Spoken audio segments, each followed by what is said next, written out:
happens sometimes. That happened to me at uni a couple times. Yeah. Oh wow, that has never happened. Doesn't happen at UCL. Yeah. It's never happened. I'd improve the food. The food's not that good, in my opinion. Like, I started to sacrifice on my social relationships because of that. Like, I'll be real, I didn't go out much. Welcome back to my YouTube channel. We're back out here at UCL. Time has come around and it is term time once more. And we're gonna be asking students what it's really like to go here. Let's go. So what is your name, what year are you in, and what are you studying? My name is Tirso. I'm in my first year of Masters and I'm studying Software Systems Engineering. Software Systems Engineering, that's heavy. It's right. It's heavy. My name is Denise. I am in third year and I'm studying Applied Medical Science. Okay. What was your inspiration behind applying to that degree? At first I wanted to do medicine, but I didn't get it. That's always, anytime someone does a degree associated to medicine, biomedical sciences, biomedical engineering, it's always a backstop for medicine. Yeah. My name's Arinze Okemore. I am a medical student in 5th year. Yeah, I think that's it. Yeah. I forget, medical is like a mad long course. It's long, yeah. How expensive have you found it studying in London? It's really expensive, yeah. Quite expensive, yeah. You gotta pick your days to go out and make your food at home and so on. But yeah, it's alright. It's so did you do your undergraduate at UCL? No, I was at Bath. Okay. So compared to living in Bath and studying in Bath, what is it like being at UCL and in London? In terms of price, I mean, pricing, it's quite similar. I mean, a bit more expensive in London, but it's a lot nicer to be here, of course, a much bigger city, more things to do and so on, more people to meet, so it's, yeah. Okay. Very. That's all I need to say is it costs a pretty penny to be in London, especially around UCL because we're very central. So yeah, you find you're spending a lot, like average day, if I'm not thinking about how much I'm spending, probably like £15 just on, that's just food. Just on lunch? That's just food, lunch, maybe like a coffee, something in the morning. It's £15 already there, gone. So how much do you spend every month on rent? On rent? Oof. That's not a good sound. 1.4, 1.5. 1.4 on rent, 1.4 on rent. Hey, and then, I think that's the highest I've heard today. Ooh, just shy of £1,000. Just shy of £1,000 a month? Yeah. So you live out, you live on campus, not on campus, but you live locally? So private rented accommodation. Okay. But I don't live local, I live like Southwest London. Is that for cost saving purposes? Partially, yeah, because a lot of the UCL students live like Northwest, so like Camden way, but then the prices go up and you get less for what you're paying for. So I'm just like, okay, I'll pay a bit more on transport, but have the comfort of like a decent room, greenery around me, stuff like that. So do you live in like private student designed accommodation? No. Oh, just pure private? Yeah, spare room. Well, I live at home, so I commute to uni, and that's about £16 a day, maybe £17-ish, yeah. Okay, and home is? Home is Hertfordshire. Hertfordshire, okay. Yeah. So how long does it take you to get in roughly? Like an hour, 15 minutes. Okay, what, each way? Yeah. Oh, that's not terrible. It's a bit long, but that's not terrible. And outside of rent, what kind of expenses does it come to? I would say maybe like, if you're not thinking about how much you're spending, let's say it's I want to like... I want to know you me specifically. I would say somewhere around £600. Eesh. It's a good question. That is a good question. That's my job. I come up with the questions. About like 500? 500 a month? Wait, maybe I'm exaggerating. Because I'm really bad at maths. I need to actually think about it. It's like 300, around 300. About £300 a month. Yeah. Okay, so is that kind of covered by your student finance? Yeah. Okay, so you live relatively comfortably, but have to live within your means? Yeah. Okay, fair. Yeah, like probably around a K. Or like around another K? Yeah. So we're looking at about 2.5K a month? Yeah. Okay, and how do you kind of fund that as a master's student? I mean, I'm quite fortunate. My parents helped me out, so I like, yeah, full honesty, I don't, they help me out. No, that's fair enough. You know, if your parents can help you. Yeah, exactly. And, you know, but as long as you acknowledge that it's a nice privilege to have, right? Of course. But yeah, they help you out. Okay. Yeah. What was your offer to get in to do your master's at UCL? Upper second, Another 2-1? Yeah, 2-1. 2-1. Okay, and what did you finish with? I got a first, yeah. Oh, okay, nice. That's a very good. Yeah. So you were pretty much guaranteed your spot. Well, yeah, I guess, yeah, maybe, yeah. Hopefully, I guess, yeah. You applied to a few schools, and then I didn't get into the other ones. You said. So what was your first choice? Imperial, Hawaii, Okay, yeah. and was Imperial and UCL the only two that you applied for? Yeah. Okay, and you didn't get into. I didn't get into Imperial, yeah. Okay, but UCL. I mean, it's not a bad place It's to quite, fall second. it's quite a good place, yeah. Okay, 3 Bs. and you got. 3 Bs. Okay, so you hit the nail on the head. What were the courses that you did at A level? Biology, chemistry, and psychology. Biology, okay, and you got 3 Bs across the board. And you wanted to do was medical science, applied medical science your first choice? Yeah. Okay, and UCL was your first choice? Yeah. Oh, no, it was KCL. KCL? You wanted to go to King's? No. Well, okay, my entry requirements were higher Yeah. for King's. I put it as my firm, but I didn't want to go to King's. I wanted to go here. So you just chose King's because they wanted you to get higher grades? Yeah, that was like my logic at the time, but clearly I wasn't. So, wasn't did you get the King's offer? No. So I this ended was up your going insurance, here. but it's where you wanted to be, really? Yeah. I'm gonna believe you for now. I'm gonna believe you for now. Okay. So I did IB. Okay. So it was 39 IB points. But I have sort of a weird story because obviously I didn't go straight to UCL. Right. I was at a different uni. Then Which was? Newcastle. Right. I did an intercalation at UCL, and then I've stayed on. Okay. So that was my journey. Like, I actually got an offer from UCL, but because of certain factors of London, I was like, nah, loneliness, expense. Like, I was just like, probably not for me.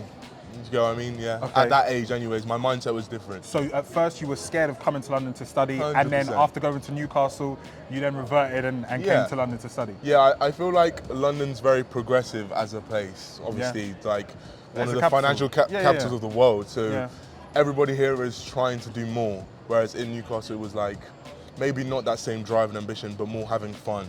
Okay, I'm So- with you. I've heard about Newcastle's nightlife and their Yeah. student life Yeah. is intense. Yeah. Intense. So you had to get 39 IB points to get in here. Yeah. What was your offer at Newcastle?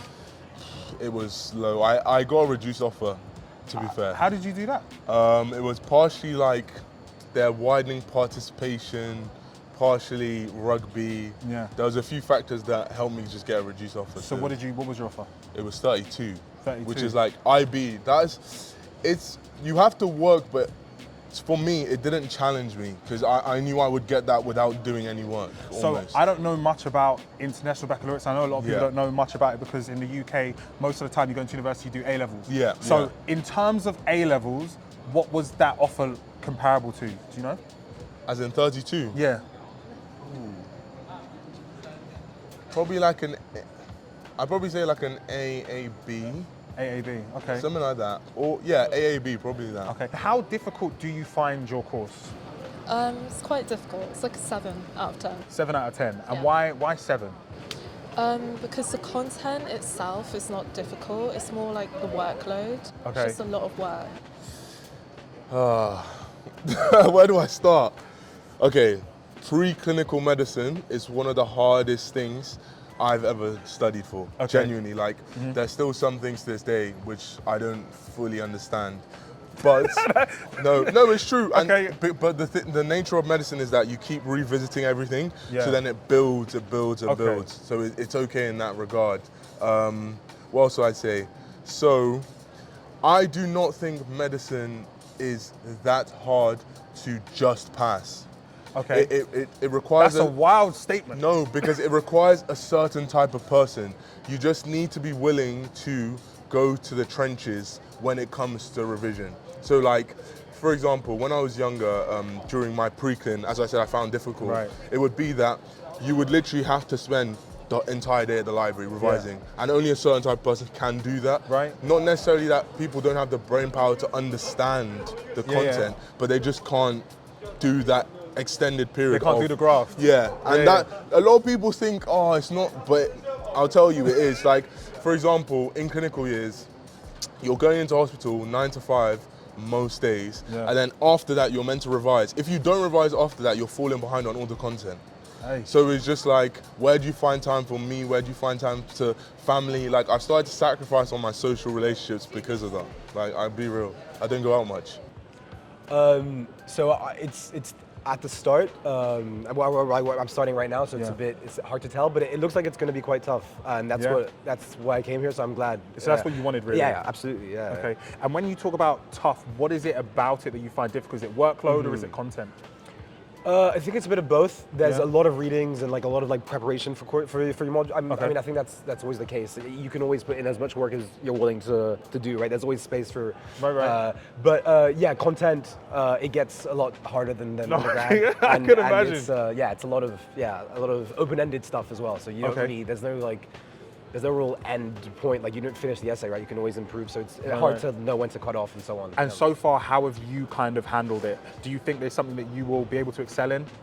Yeah. I'm quite motivated to do well this year, and ultimately, last year's study, you want to do the best. And it's good. I mean, I've had one coursework so far, handed it in. It's good. It's looking good. Yeah. How many hours do you spend outside of your lectures actually working and putting in extra time? Yeah. Probably like. I try to get here around like 9-10 after, depending on when I have a class. And I mean, most of my friends are working, so I try to follow the same kind of working schedule. I try to leave here around 7-8. So yeah, most of the day, I would say. So outside of lectures, if you had to put a number of hours you spent doing additional work? Probably like 30, 40, something like that. 40 per week. Yeah. 30, 40 hours per week additionally. I have to say I don't count the hours, but I would say like I don't know, it depends. Like some always the same intensity, right? But when I'm not in class, I go to the library and you're working. And I'm working, right? So I might have like a long lunch or whatever, but go to the gym. But generally, most of the day I'm trying to work. Well, like a day, it would be about 4 hours. So a week is about like 20-ish hours. Is that included? So that's not including weekends. So you do 4 hours extra from Monday to Friday?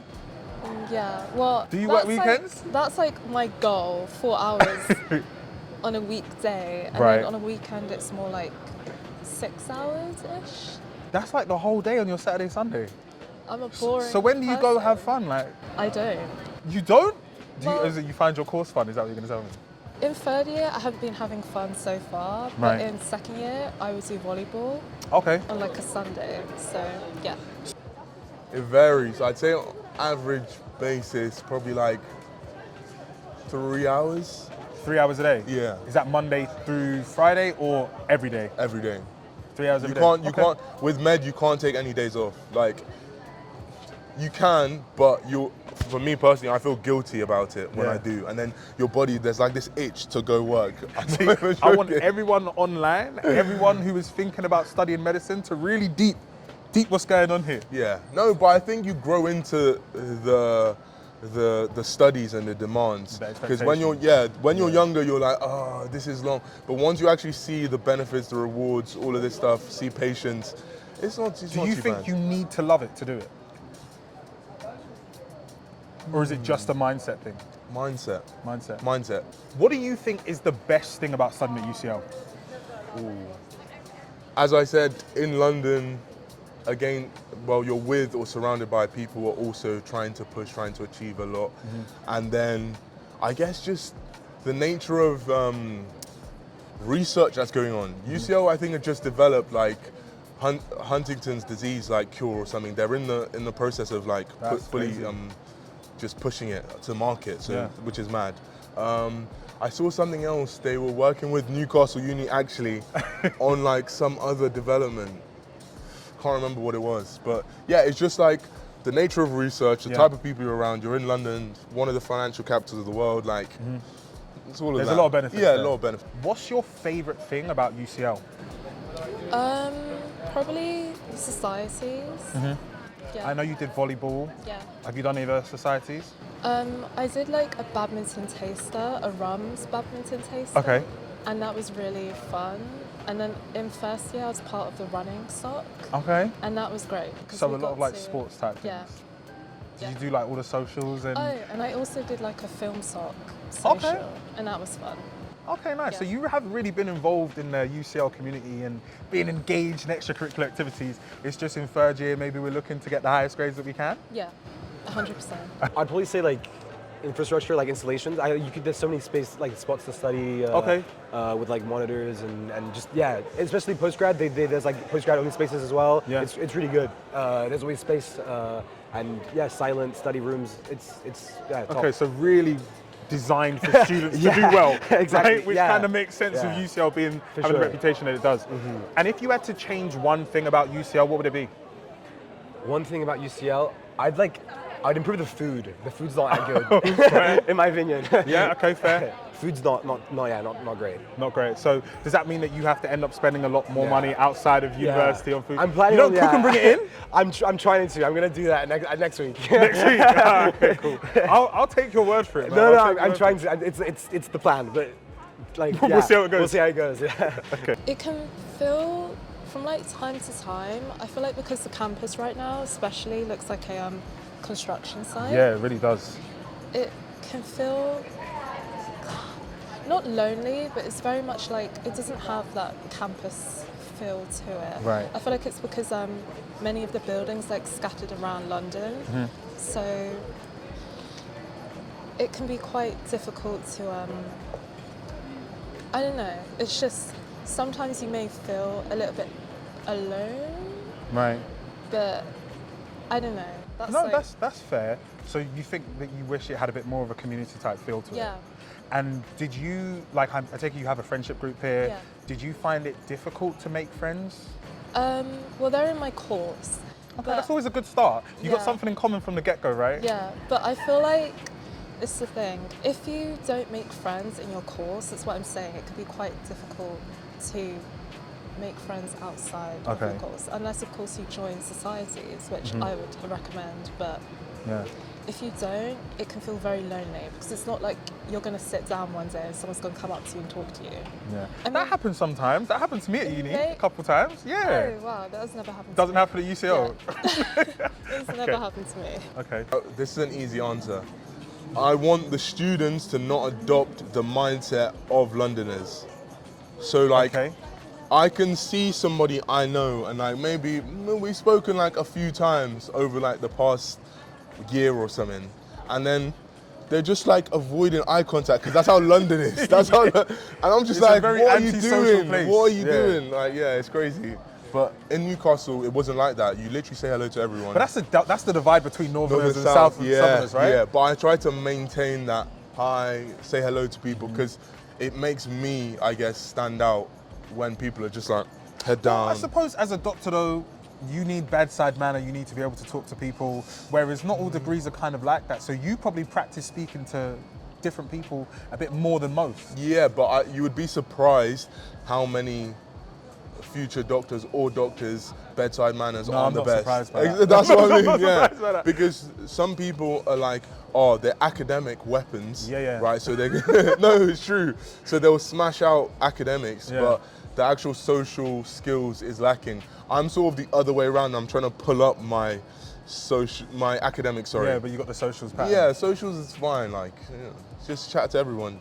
What would you say is a common misconception about UCL students? Yeah. You know, I'll tell you something which is true. Everybody here has really good fashion.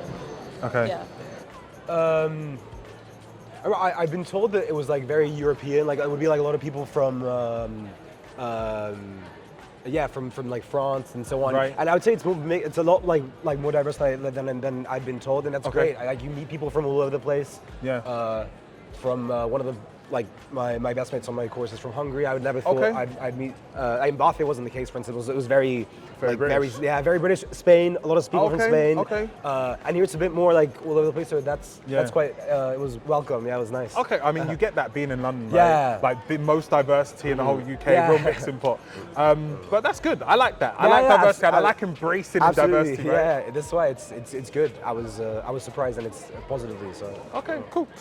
Everybody wants to seem like they have support and offer support outside of academics and with mental health and all this stuff, but it's not really there. I don't think you can just say it. I think it's got to be a feeling, and I think unis as a whole don't have that, a feeling of I actually am supported. Okay. Do you know what I mean? So it's not directly at UCL, it's every uni. Okay. Yeah. Well, the 2 unis you've been to, Yeah, which is yeah. probably where you can speak the most experience Yeah, from, right? yeah. I would just say that, and no, I'm sure if you ask the average student, they would not feel like they're mentally or supported in ways outside of the academics. Even with studying, some people feel like they don't know what they're doing for like the whole of first year. Okay. So then how can we say they're doing their job? Yeah. Okay. But that's another conversation. I think uni's just outdated almost. Okay. Yeah. Okay. That's an interesting response. To be Yeah. fair, I'll take it. Yeah. Out of 10, how would you rate UCL as a university? I would say it's pretty good. I'd give it like a honest opinion, 8.5, 9. 8.5, 9. Yeah. What would make it a 10 for you? Just that the greater sense of community. Yeah. That's the main thing for me, and more investment into the sport because UCL obviously has a lot of money. Like a 7. A 7. Yeah. What would make it a 10 for you? Like I said, I feel like it needs more of a community Yeah. feel to it. It's kind of, it's like the university scattered around London, which is okay, but Yeah. it doesn't have that very like community feel to it. Okay. So far, solid 9. Solid 9. Okay, that's a very high score. What would it take for it to be a 10 for you? Outside of the food. Outside the food. Outside of the food. It's a good question. I don't know. I would say maybe like being further into it, I'd have like more time here, more time spent here, and Yeah. I could tell you. But yeah, I mean, it's hard to give a 10, but you know, there's always Yeah. But So those there's are always the- room to yeah. improvement. No, but Right. honestly, it's been really good. Lecturers are super like involved, and everyone's really keen to. I mean, I guess it's also master's level later. Everyone's quite keen. So yeah, it's just I'm really enjoying it so far. So happy here. Yeah. So even though it wasn't your first choice, are you glad that it kind of worked out like this? Yeah, absolutely. Probably I have a bit more spare time than if I were at Imperial. Then. Yeah, maybe. Okay. So we've made it to the end of university questions at UCL. If you've made it this far and you found value in this video, don't forget to like, comment, and subscribe. Make sure you got those notifications on, and let me know in the comment section which university we should go to next.